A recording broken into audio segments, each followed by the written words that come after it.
In 1532, 170 Spanish adventurers landed on the coast of the Inca Empire. The conquistadores described themselves as being troubled with a strange disease, a disease of the heart, they said, for which gold was the specific remedy. Today, the gold is gone, and so is the empire of the Incas.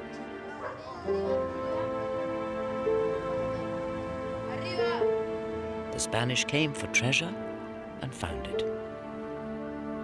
But what if there was a treasure more precious to the Incas than gold? A treasure that the Spanish never found.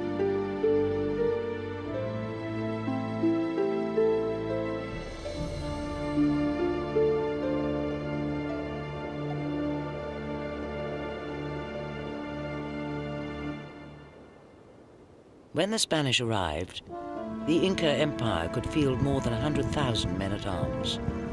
There were only 170 Spaniards. Yet the lightly armed conquistadores slaughtered 7,000 Incas in their first day of battle. 40 Incas for every Spaniard.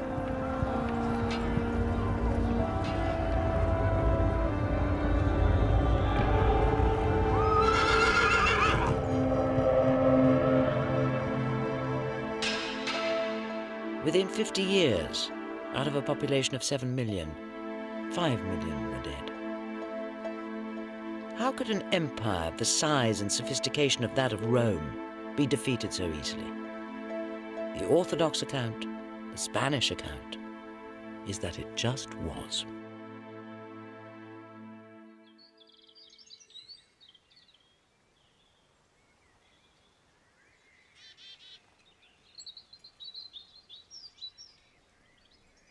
"4,000 miles away and 400 years later, historian Bill Sullivan read this account when still a student and felt then it wasn't enough.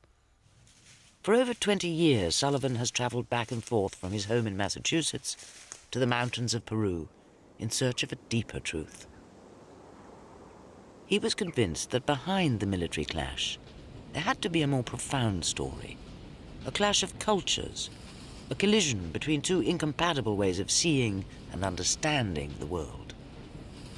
You know the first Indiana Jones movie where Indy's looking for Marion in the Kasbah, and this Sufi warrior comes out and does this amazing riff with his sword, and Indy just goes and shoots him.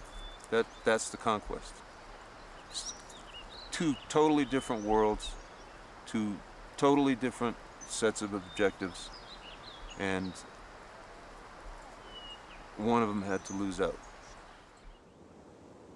According to Bill Sullivan, more than the military might of the two sides, it was the psychological state of the Incas that was the key to what really happened.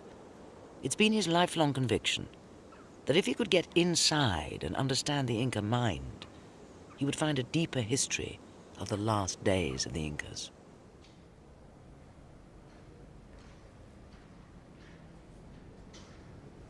The key to Bill Sullivan's quest was a simple question. When the Incas found the barbarians were at the gate, when they realized the end was nigh, what would they want to save? What would you want to survive you into the future? What would be your most precious treasure? The Spanish, the answer was simple: gold. And not as works of Inca art and beauty, only as bullion. Everything they looted, they melted down. Only a few trinkets escaped the Spanish furnaces.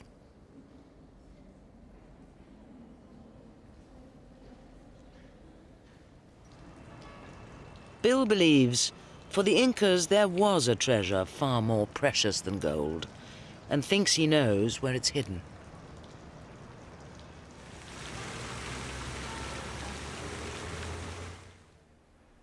He has spent 20 years studying the Spanish chronicles of the conquest and believes they contain a forgotten record, a glimpse inside a lost world, not in the parts every other historian has studied, the factual account of what the Spanish did and found, but encoded in Inca folk tales, also recorded in those chronicles and utterly overlooked for 4 centuries. Bill Sullivan, alone among the experts, believes that when properly decoded, The myths tell a history of the Inca Empire so secret that it was known only to the Inca high priests. He believes the Incas who told these stories to the Spanish were doing so because they wanted someone in the future to decode them and know we are not savages. This is who we were. This is what we achieved. This is what we believed. This is our epitaph.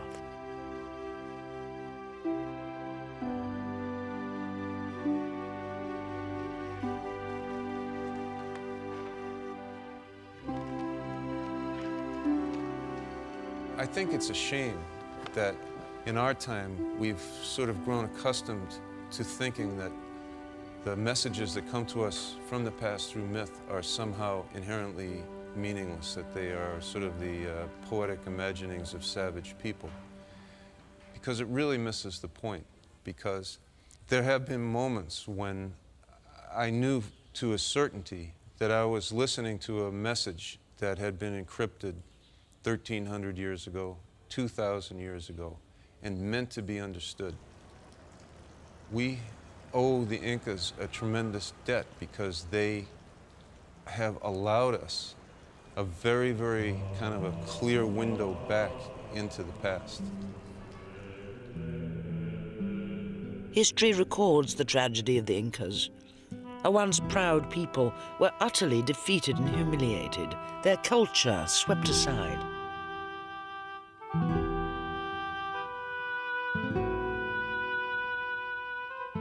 Yet if Bill is right, we are forced to ask what kind of people, in the face of defeat, could have had the presence of mind to leave to the future a message in a bottle containing what was, in effect, their declaration of the human spirit.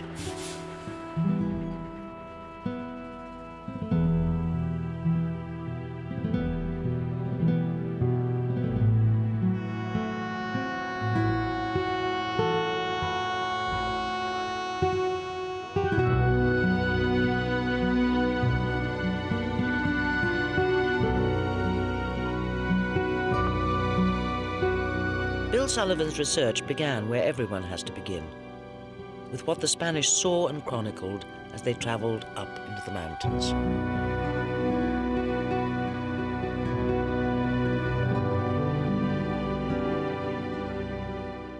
The country is populous. There are mines in many parts of it. They have stores of fuel and maize and of all the other necessaries.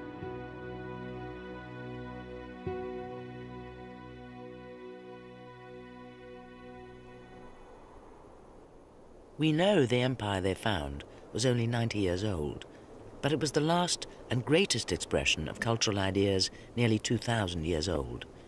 So that message in a bottle could be the key to 2,000 years of Andean history.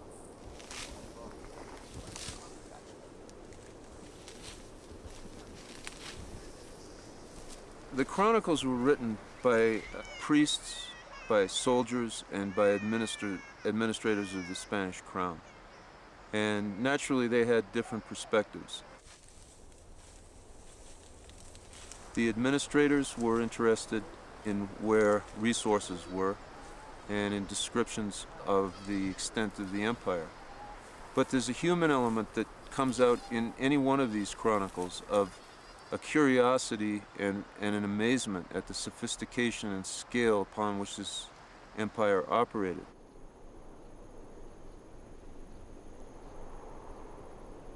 What they discovered was a culture that in this hard environment of isolated valleys had found a way to unite disparate peoples. The Inca Empire at its height contained at least 100 quite distinct groups trading together at peace. It stretched from Colombia to Chile and fed 7 million people.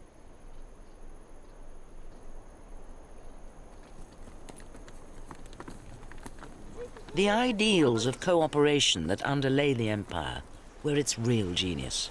Ideals that had kept the Andes at peace for 800 years. Something the restless tribes of Europe have never managed.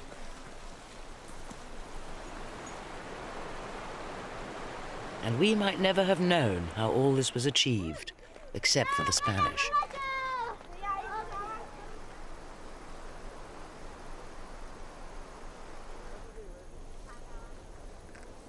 In the chronicles, along with their inventory of the empire, the Spanish also wrote down what Bill thinks is the key to understanding the cooperative culture of the Andes, their myths.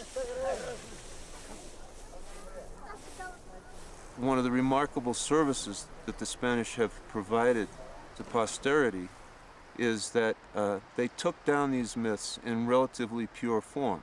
They didn't try to understand them, and they didn't try to sort of Christianize them or put a Western religious spin on them because they wanted them to be strange and because they wanted them to appear apart. In a number of cases, you'll find a chronicler who will set down in pristine form an Andean myth and then conclude by saying something like, had these people not been so dull and blind, and had they possessed writing, perhaps they would not have been so stupid. At the start of his project, Bill had spent 6 months living with the Indians, learning their language and beliefs. He did not presume that the Inca myths were meaningless superstition.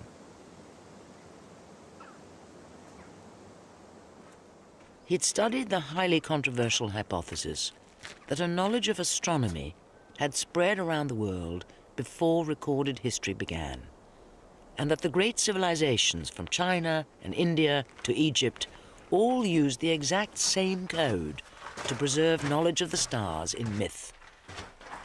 And these ancient cultures were obsessed by the stars because they saw a sky we never do, whereas we see only a scattering of the brightest stars. They, without polluted skies, saw the full glory of the Milky Way.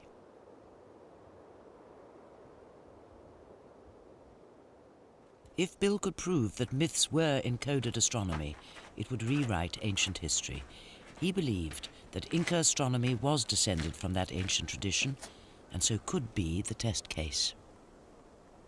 Incas were the last living branch of an ancient tree, which may already have been old when the pyramids were built.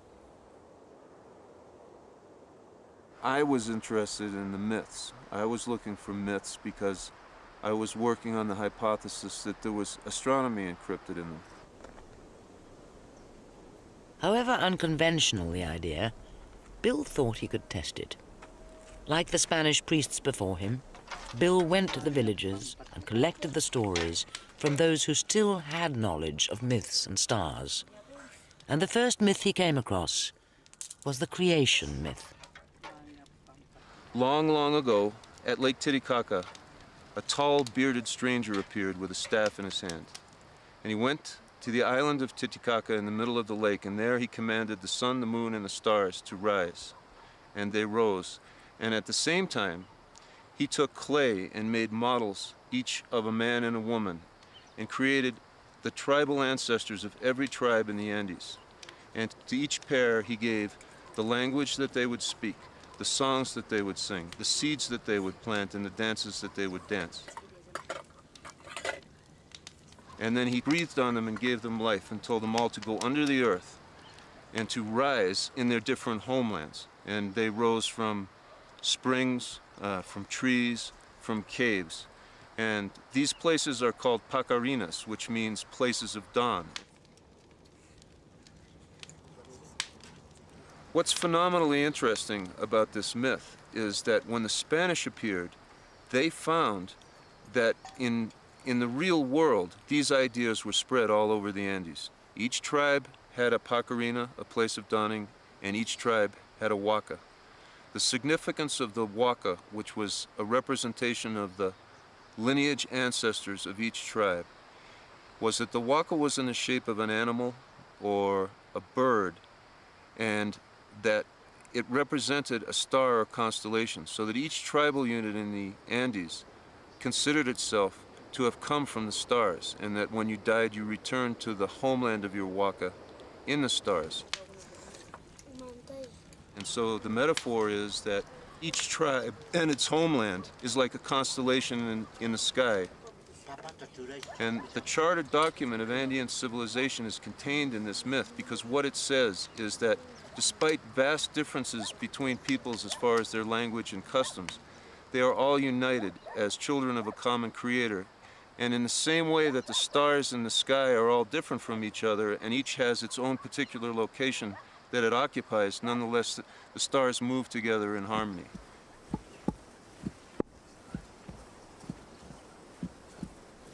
Bill was right. The myth did contain astronomy. And the astronomy was the key not only to the myth's meaning, but to the Andean ideals of cooperation. For the people of the Andes, these astronomical ideas were even reflected in everyday life. God was called the bearer of the millstone, the mill that ground out fate on earth. He moved the stars in the heavens exactly as he moved the people's fate on earth.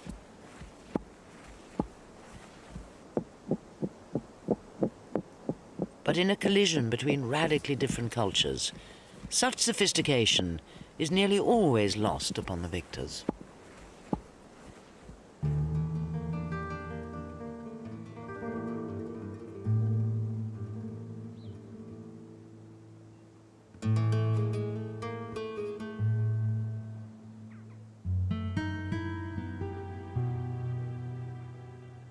The men who conquered the Inca Empire were the younger sons of a poor nobility.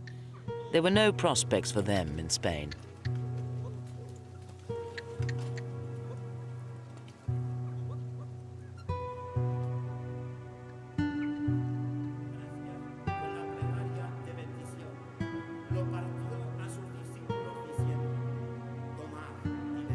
But held out to them by church and king was the glory of conquest. For God, the conversion of the heathen. For king, gold and empire. And for themselves, adventure, fortune, and power.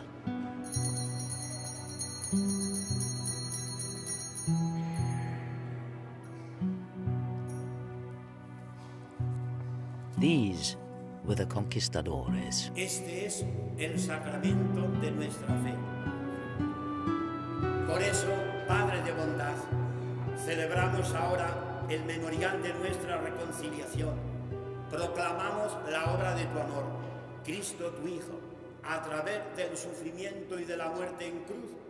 Cordero de Dios que quitas el pecado. The church in Spain was the church of the Inquisition, powerful, fanatical, dogmatic.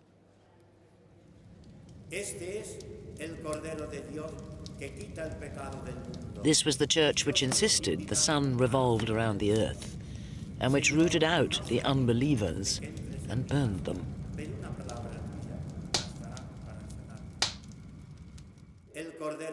The church was hungry for souls. The secular power was hungry for empire. God and king had common cause.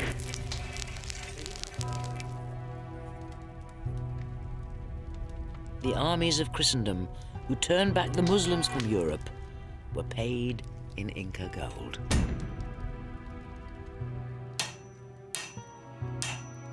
Pizarro led the conquistadores against the Incas in the Andes, Cortés against the Aztecs of Central America. When Pizarro arrived in Peru, there were 7 million Incas.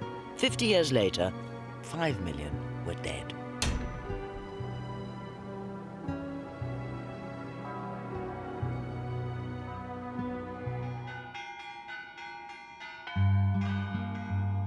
As the conquest progressed, Spanish priests set about imposing muscular Catholicism with all its hatred of astronomy. They systematically began rooting out the Incas' old beliefs.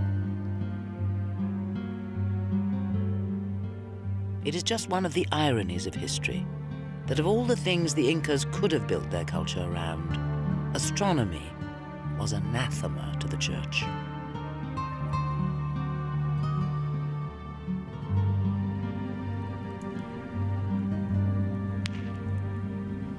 Priests were particularly interested in religion because,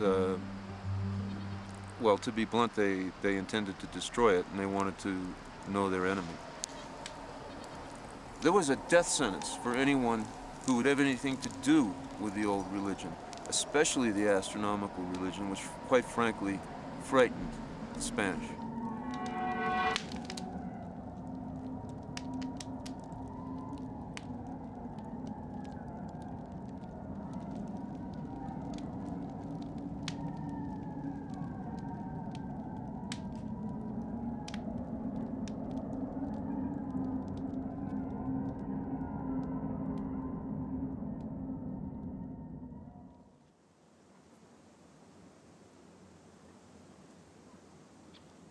the native peoples were quite aware of what was at stake. At the same time, they did come forth and give us these stories because in those stories they well knew was the essence of their civilization, because the myths were a vessel designed to sail the seas of time. In fact, fieldwork by Sullivan and other mainstream academics has found that a surprising amount of Inca astronomy has survived. And I had done 6 months of field work in Peru and Bolivia just to find out the names of the stars as far as the peasant Indians today understand them. And most of the peasant Indians throughout the Andes know at least a dozen constellations that they use to monitor their agricultural year. Even today, planting corn is timed according to a group of stars which we call the Pleiades, and whose Indian name refers to a pile of seeds.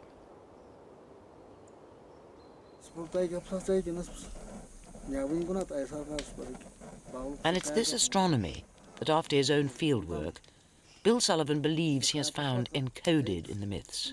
Astronomy whose significance the Spanish and all the experts since have never understood, but which he now thinks holds the key to the secret of the Inca Empire.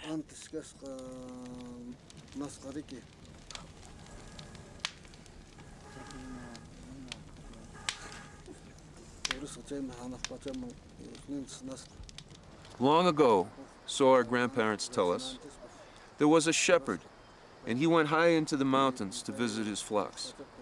And when he got there, he found that they were neither eating nor drinking. Instead, they stood all night, looking up into the sky and crying out. And the shepherd became angry. And he said, "What's the matter with you? I give you the best pasture, the purest water to drink, and all you do is sit around crying out at the stars." And then the Yama said to the man, "Listen to me very carefully." And the shepherd was shocked, because it was as if a man had spoken to him. And the Yama said, "Do you see those stars rising over that mountain, Vilcapampa? Those stars mean that in exactly 1 month's time, the entire world is going to be destroyed by a flood."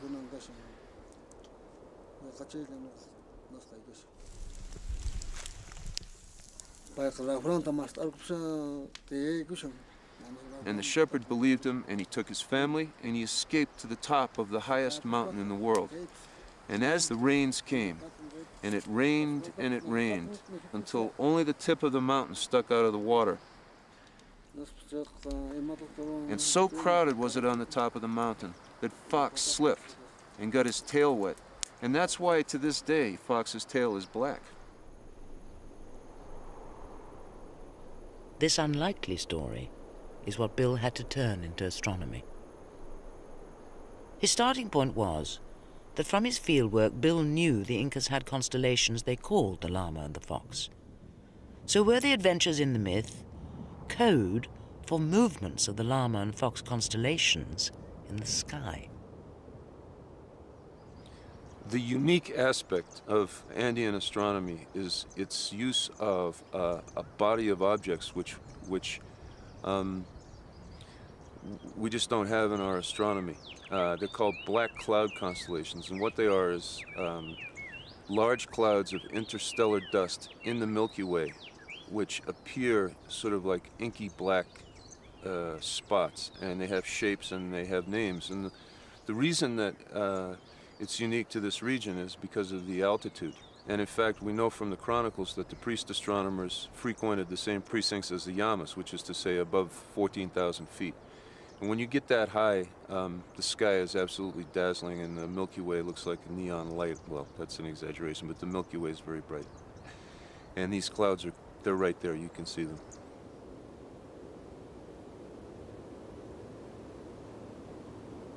I began to try to imagine what it meant that a Yama would be looking and pointing at a certain group of stars.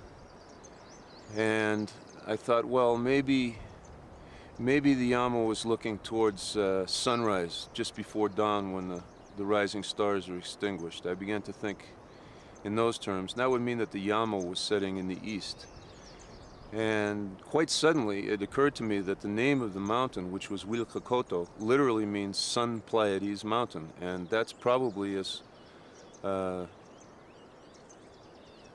generous an offering of the description of a Heliacal rise event, which very simply is the last star you can see before the gathering dawn extinguishes starlight.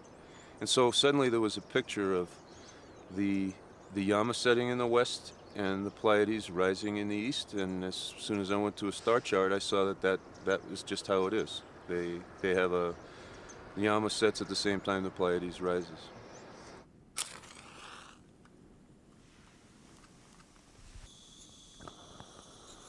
At least the myth encoded something astronomical, a snapshot of some night sky.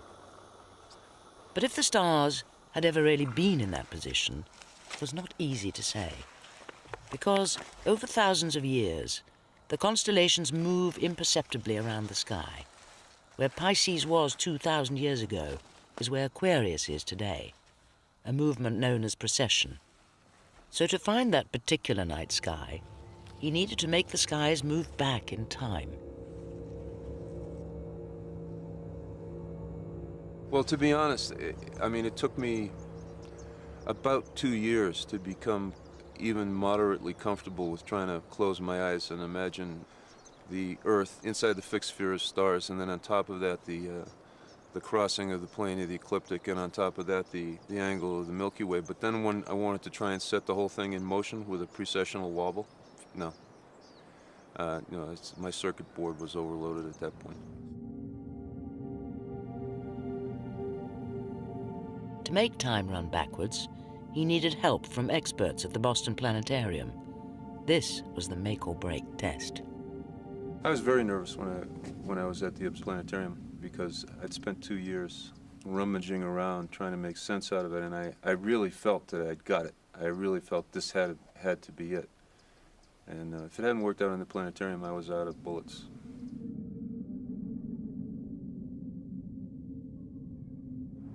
And I said, I'd like to see the heliacal rise of the Pleiades on May 21st. That is exactly 1 month before the solstice. So he precessed, or just tilted the machine.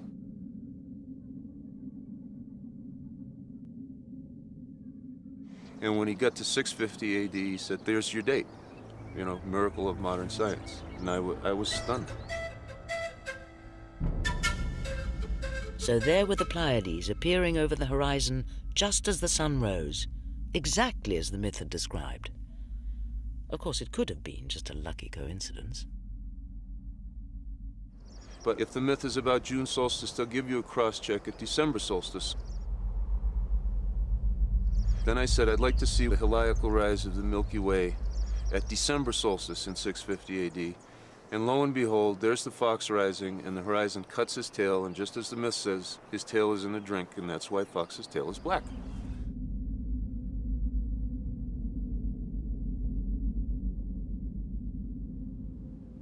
So that night sky had existed.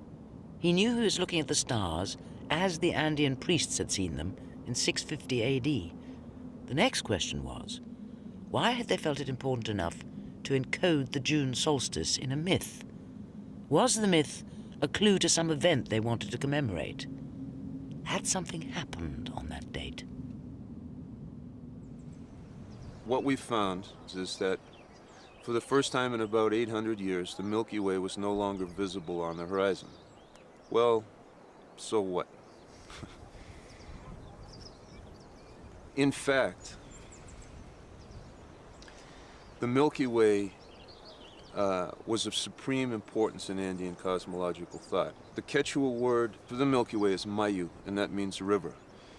And this great river in the sky was conceived as a causeway which linked the human world to the supernatural worlds, the land of the gods and the land of the ancestors. And so, in cosmological terms, what the events of 650 AD meant was that the access to the region of the sky, which was the land of the gods, was no longer accessible. It meant that the gods must leave the earth and return to the land of the gods, or metaphorically, that Andean civilization was going to take some kind of a hit. and Andean civilization had suffered a catastrophe in 650 AD. In that year, the archaeological record shows the beginning of 800 years of civil war.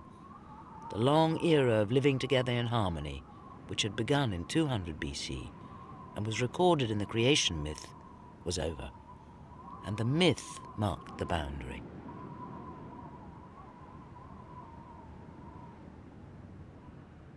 I began to have kind of an eerie sensation, and at the same time a little discomfort, because the two events fit together so perfectly. I could see that, you know, a skeptical person would say, well, you just played around with a planetarium until you got a date that you wanted, but well, in the first place, that's not how it happened, and in the second place, later, a second myth completely corroborated this date from a totally different perspective.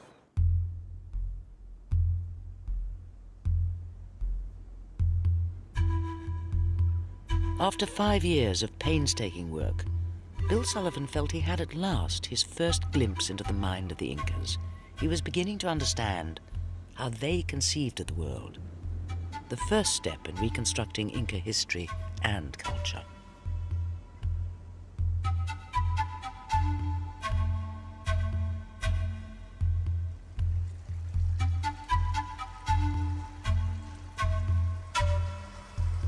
In fact, the Incas had towns and cities, paid taxes, and had laws and welfare.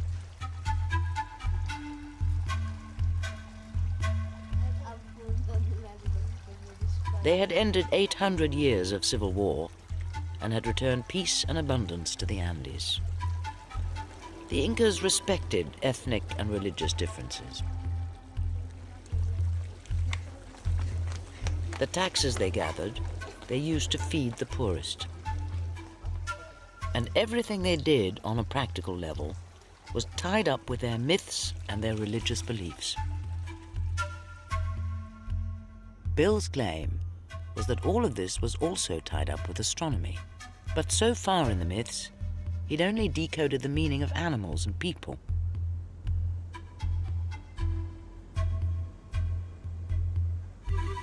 But many Inca myths talked about the god, Viracocha.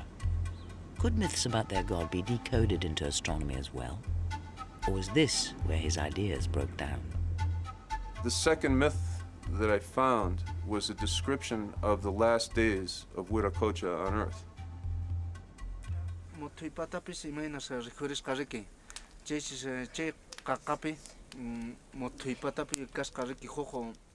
When the god was old, he came to a place and met a man called Apu Tambu, who was the father of Manco Capac. And Manco Capac is the mythical first Inca emperor. And being old and being ready to leave the earth, he handed a piece of his staff over to Manco Capac and then left the world by a river called Cacamarca. I knew that the third rule of the technical language of myth is gods or planets. If gods really were planets, might he be able to transform a story about a god and a king into a story about planets? He knew Viracocha was Saturn and that the Incas referred to themselves as the regents of Jupiter. So a mythical meeting between god and king ought to signify a conjunction of the planets Saturn and Jupiter. When I went to the planetary tables, I went to look for a conjunction of Saturn and Jupiter somewhere in the vicinity of 650 AD. Now, Saturn and Jupiter go into conjunction once every 20 years, so to find a conjunction is not that significant. But when I opened the book, I found that there was a conjunction exactly in 650 AD at sunset in Gemini, which is exactly the cosmological location of the entrance to the land of the gods. So it appeared that the second myth completely confirmed the Yama flood myth by planetary means. So to put it in a nutshell, on the eve of June solstice in 650 AD, there was a conjunction of Saturn and Jupiter at sunset. And the next morning, when you would look at the sunrise, you would see very clearly that the Milky Way had parted company with the solstice sun, and that in fact it was time for the old god to leave the earth because the bridge to the land of the gods had been washed out. So the gods in the myths were connected to the astronomy, and this second myth also marked the events of 650 AD. Well, after I picked myself up off the floor and sat back on my chair, I said I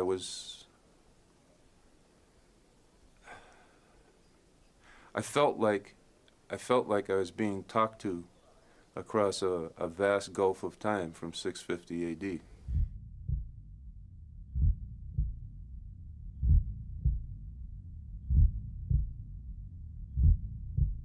Both myths were telling him how the movements in the heavens were linked, for the Incas, to a parallel series of cataclysms on Earth.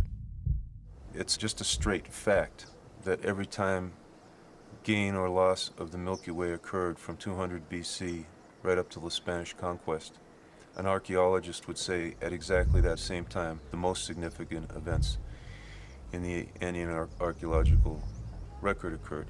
And I think that this point was not lost on the Incas. The Incas became convinced that astronomy was the key to their future because there were these coincidences between astronomy and archaeologically known events. For the Incas, the slow movement of the skies was the machinery of fate grinding out the centuries here on Earth. I became increasingly aware that there was a very eerie set of correspondences between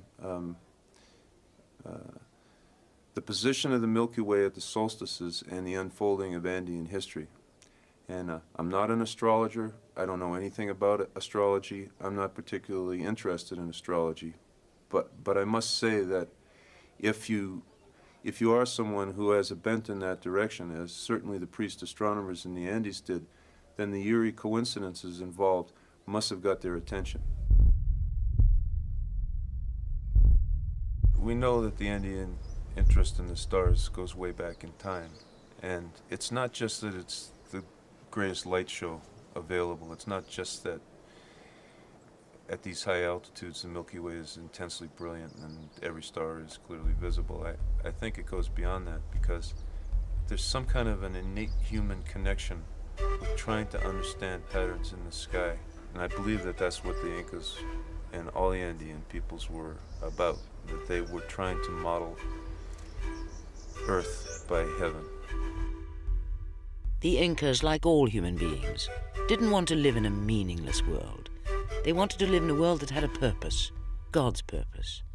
What made the Incas different was that they thought they could read that purpose in the sky. And in the end, this was their tragic mistake.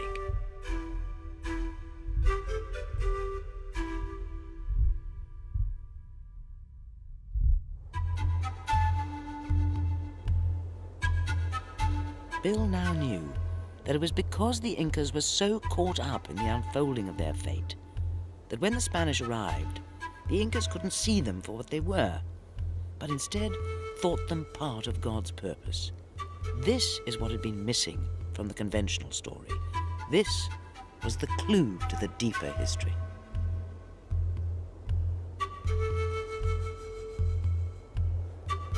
The traditional account of the conquest is one of the most surreal experiences anybody interested in history can undergo. There's no question that the Spanish could have been stopped at any time along their route of ascent into the Andes, but that for some reason the Inca Emperor did not order them stopped.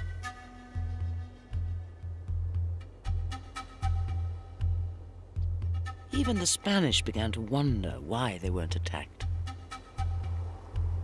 The road was so bad that they could very easily have destroyed us in many places. Even with skill, we could not use the horses on the roads, and off the roads, we could take neither horses nor foot soldiers.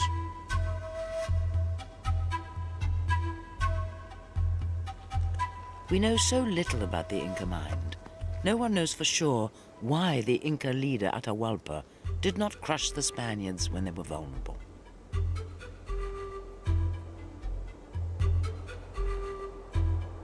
What we do know is that 100 years before the Spanish arrived, The Inca emperor is supposed to have prophesied that there'd be only 5 more emperors. After that, the Inca way of life and culture, he said, would be utterly destroyed. That 5th emperor, whose doom the prophecy foretold, was the ruler when the Spanish arrived. What bothers people about the prophecy is that it just looks like the Incas made up a story after they got defeated to explain why they were defeated. I spent a long time trying to decide whether or not that this prophecy was feasible or believable, or whether it was, as I said, that it was just an excuse for losing that was cooked up later. But what eventually happened is that I came across a particular myth. And what the story was there is in the sky a llama in the middle of the Milky Way. And this llama each night walks down to the river and drinks all the water from the river, because if it did not, the entire world would be destroyed by a flood. And that led me to see what was going on in the sky with the llama in 1432. In physical terms, what was happening is if you imagine you're looking east, and what they were seeing as time went by was that in the place where the sun was going to rise, the Milky Way was starting to drift in this direction. And by the time of Viracocha Inca's prophecy, it only had about a century left before it was going to part company with the sun.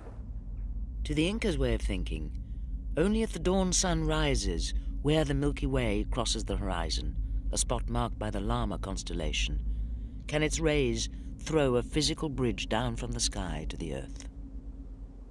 Now, physically, that means nothing to us, but cosmologically, it meant something to the Incas, because the Milky Way was considered the great causeway which connected the gods, the living, and the dead.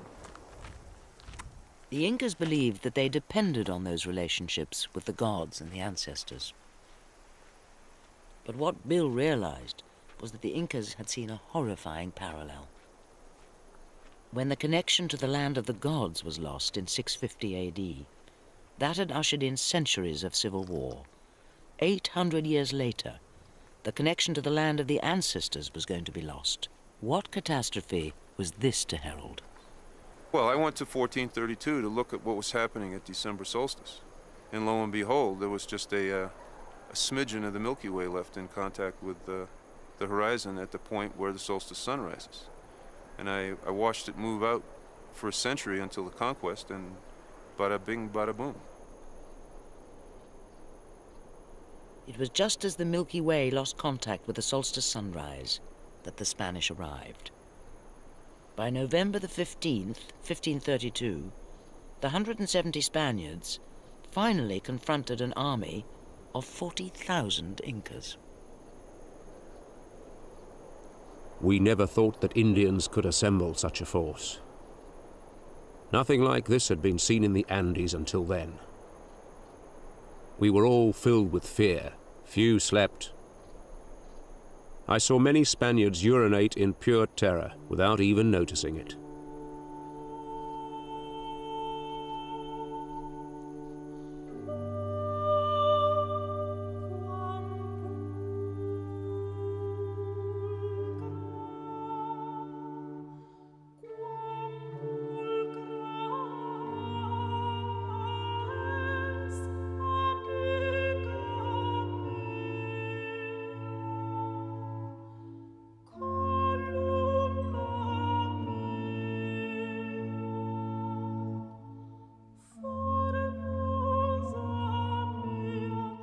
In the decisive battle, 7,000 Incas were killed in one day.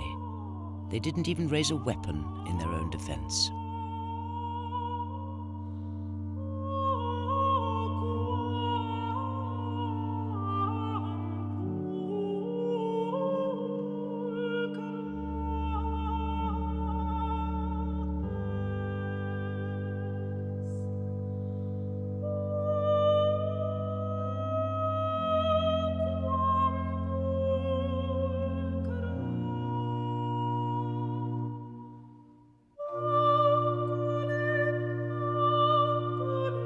For the Incas, the prophecy had simply come true. The Spanish were merely the instrument of fate.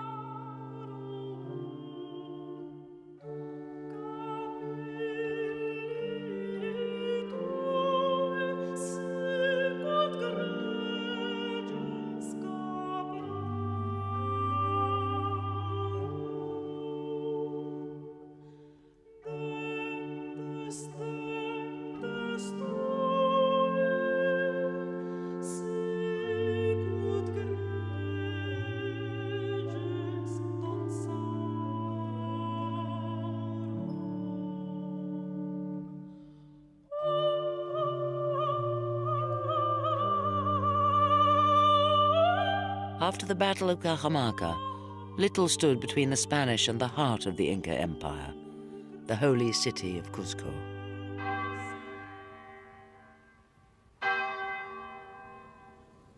Every one of the Incas' gold-encrusted temples was looted and demolished. All that remains are their magnificent foundations. And to proclaim the completeness of their victory, the Spanish built their churches on top.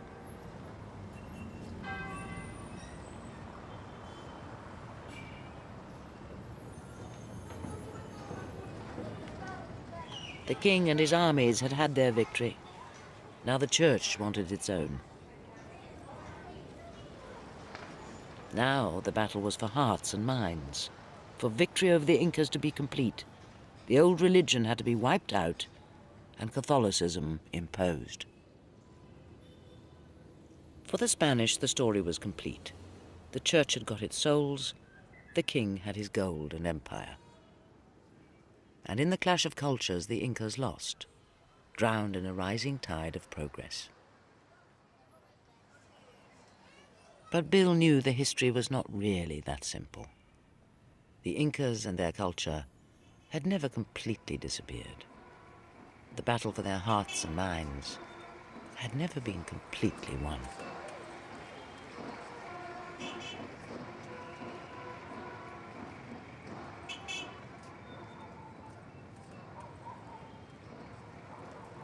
The Spanish had written the victor's history of the conquest, but Bill had discovered that before the Spanish ever arrived, the Incas believed their doom was already written in the stars, and that this had been part of their downfall.